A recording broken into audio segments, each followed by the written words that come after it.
Keep it going. Hi, everyone.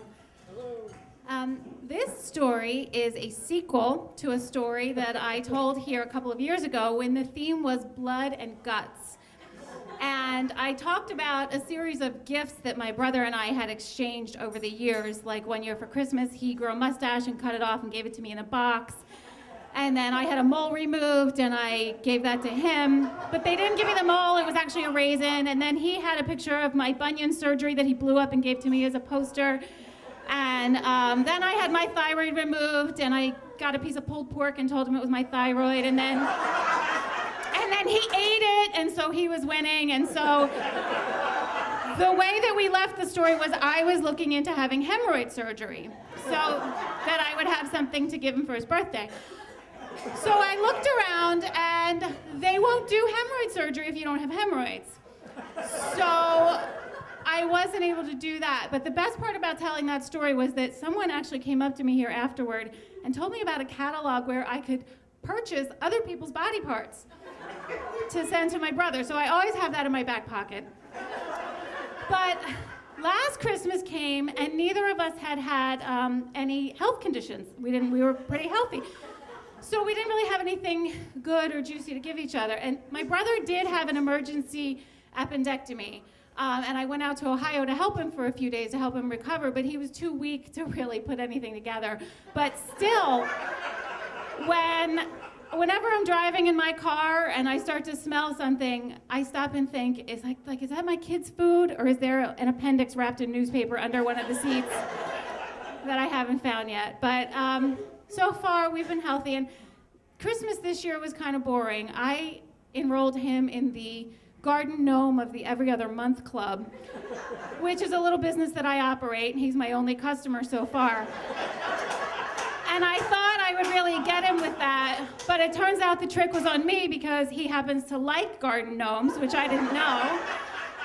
But then I actually came out ahead because he didn't realize I'm too lazy and disorganized to ever get to the post office. So he's like 3 gnomes behind where he should be at this point. And for Christmas, he gave me a gold-plated engraved business card case for my purse that says in very large letters, Jane Cooper, public accountant, that he got at Goodwill, which is also a stupid gift because, number 1, I don't work. Number 2, I'm not an accountant. And number 3, my name is not Jane Cooper.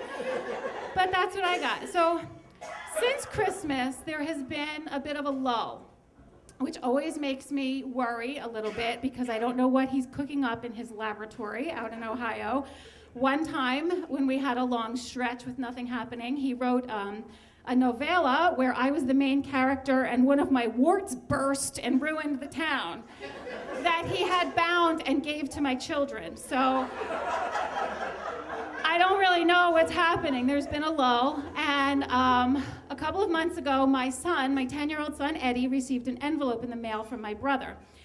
And inside was a full-color brochure to something called Camp Muskie Butt, which is a nod to Muskingum County and Muskingum University, where my brother lives, but also an apt name for the camp that it was advertising, because it turns out it's a fart camp at my brother's house. And my son has been invited to spend the week at fart camp. And it has pictures on the brochure, and it has quotes. There's a quote from my daughter on there that says, "It's not even a real camp, it's just Uncle Jim's house." And there are different, it says, because no 2 campers are alike, you can customize your week at fart camp.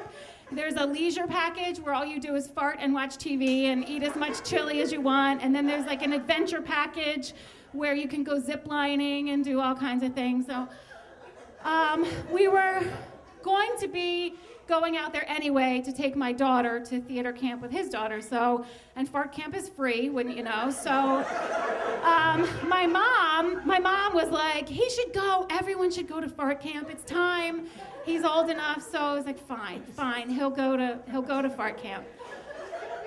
So we go out there for the weekend, and it's time for us to say goodbye and leave him. And I'm a little nervous because he's only 10 and he's never been away from home except, I don't know, with my daughter. So I'm a little nervous leaving him so far from home. And I start to think things like, oh my God, I bet he's gonna let him ride in the front seat of the car. He still doesn't ride in the front seat of the car. He's not even 70 pounds. I don't know what the laws are, but he's still in the back. But I'm trying to decide, like, am I gonna be overprotective and tell my brother that he can't ride in the front? And I'm about to tell him, look, he has to ride in the back seat, and we're just about to say goodbye. And my brother says, listen, my friend Greg has this little plane. How would you feel if I took him on this plane ride in this little plane? And I was like, are you kidding me? This is how we lost JFK and Roy Halladay and the Big Bopper. Like, no freaking way. Are you kidding me? Absolutely not is he getting in any kind of little airplane under any circumstances. And at this point, I'm sick to my stomach that he even asked. And I'm thinking there's no way he's going to put him in the back of the car. He wants to fly him around in a little plane. So I'm so sick and worried about this small plane thing that I pull my son aside and I'm like, listen, under absolutely no circumstances are you to get in a plane of any kind this week. I don't care what you have to do.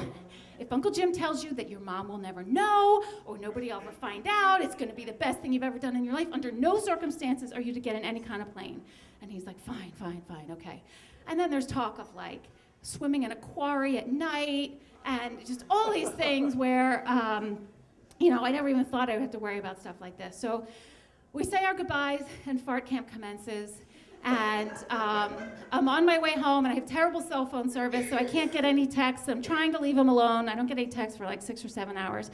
And sure enough, the very first text that I get is a picture from my son looking out an airplane window over a wing down at the clouds below, and it says like, Yahoo! I'm having the best day of my life!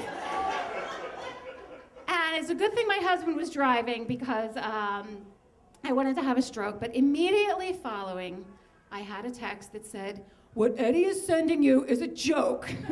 Just relax. So they made it through the week successfully. Everyone is alive. Everyone is back home. And I said to my son, I'm glad that you got all your farting done while you were in Ohio. And he said, you know what, Mom? We actually didn't fart that much. So not only am I asking for a refund, but I am working on a brochure for my 13-year-old niece, my brother's daughter, to come out next summer. I'm thinking maybe a belly button ring and tattoo camp or something like that. Thank you.